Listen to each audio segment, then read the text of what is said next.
ॐ भूर्भुवस्वः तत्सवितुर्वरेण्यं भर्गो देवस्य धीमहि धियो यो नः प्रचोदयात्। उस प्राण स्वरूप दुखनाशक सुख स्वरूप शेष तेजस्वी पापनाशक देव स्वरूप परमात्मा को हम अपनी अंतरात्मा में धारण करें। वह परमात्मा हमारी बुद्धि को सतमार्ग की ओर प्रेरित करे। भाइयों बहनों, जय श्री राम, जय गुरुदेव, जय माँ आदिशक्ति।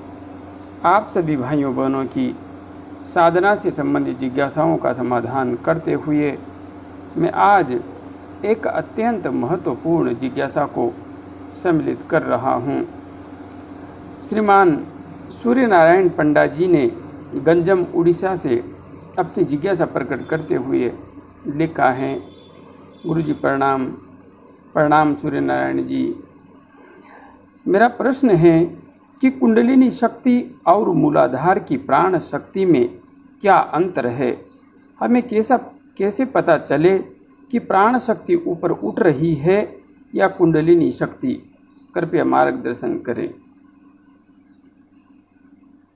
पंडित सूर्य नारायण जी, आप एक वरिष्ठ जन हैं और आपने जो प्रश्न पूछा है वास्तविक रूप में बहुत ही गहरा है।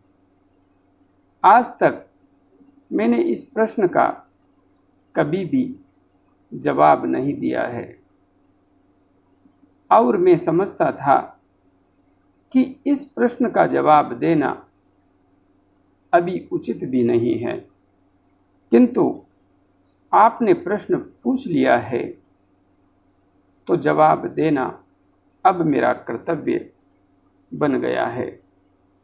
देखिए, हमारे शरीर में मूलतः 3 शक्तियाँ कार्य करती है। एक तो है हमारी प्राण शक्ति, दूसरी है हमारे अंतस्थ में विद्यमान अग्नि तत्व की शक्ति और तीसरी है हमारे शरीर में विद्यमान सोम शक्ति, अमृत की शक्ति। जो हमारी प्राण शक्ति है,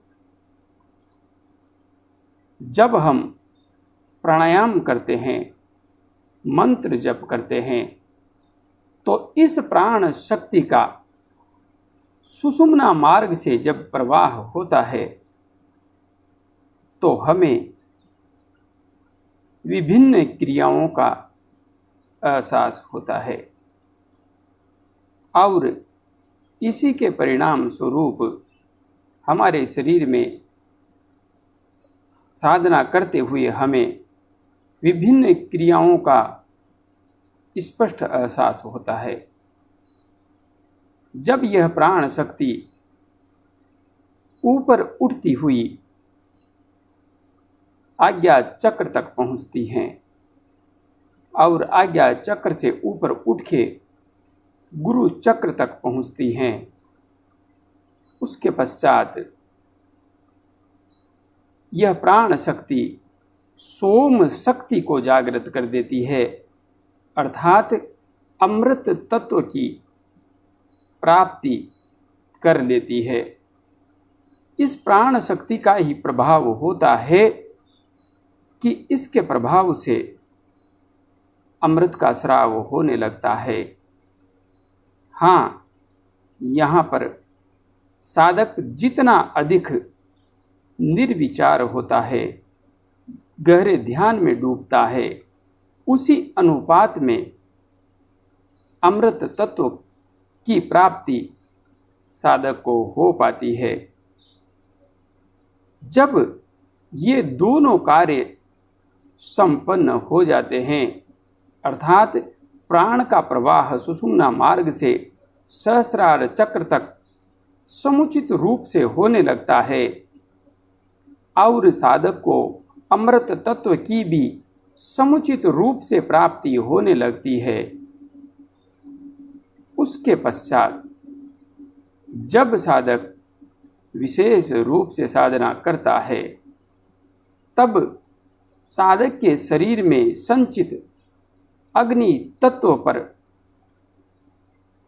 इस प्राण ऊर्जा एवं अमृत तत्व की संयुक्त शक्ति का दिव्य प्रभाव होता है और इससे साधक का अग्नि तत्व अर्थात काम ऊर्जा वाष्प रूप में परिवर्तित हो जाती है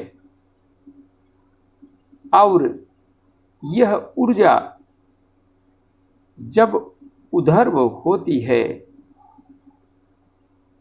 तब इन तीनों ऊर्जाओं का जो संयुक्त स्वरूप साधक के शरीर में निर्मित होता है उसी को वास्तविक रूप में कुंडलिनी शक्ति का जागरण कहते हैं।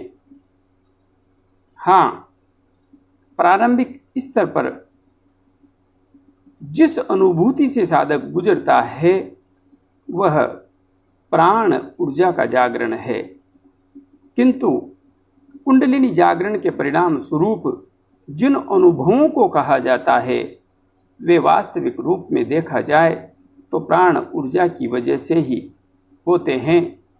और हाँ, कुंडलिनी जागरण के मार्ग में जो कठिनाइयाँ, जो बाधाएं हैं वे प्राण को उधर्व करते समय ही अधिकांशतया आती है, किंतु जब प्राण सुषुम्ना मार्ग से सहस्रार चक्र तक प्रवाहित होने लगता है उसके बाद में जब अमृत की प्राप्ति हो जाती है तो काम ऊर्जा के उधर्व होने में कोई विशेष समस्या साधक को नहीं होती है।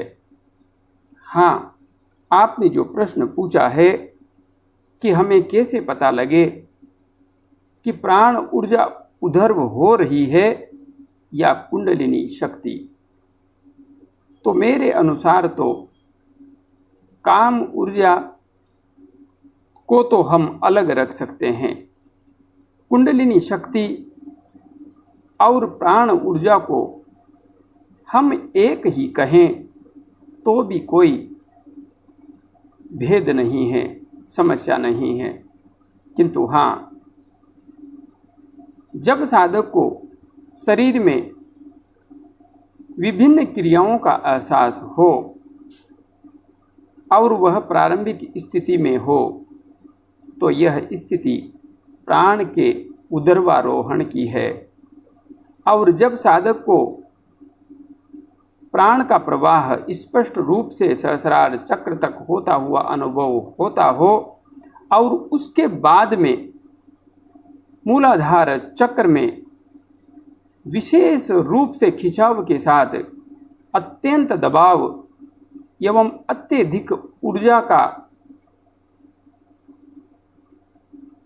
उधर्व गमन होने का एहसास हो, संपूर्ण रीढ़ गर्म हो जाए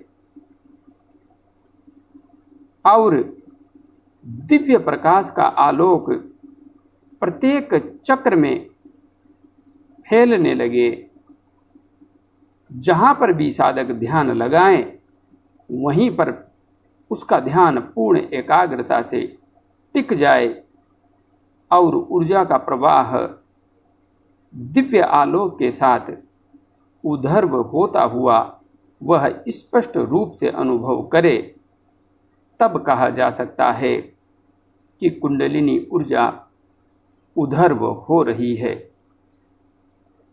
वैसे प्राण का प्रवाह भी कुंडलिनी ऊर्जा ही है, क्योंकि मुख्यतया प्राण ही हमारी कुंडलिनी ऊर्जा का वाहक है।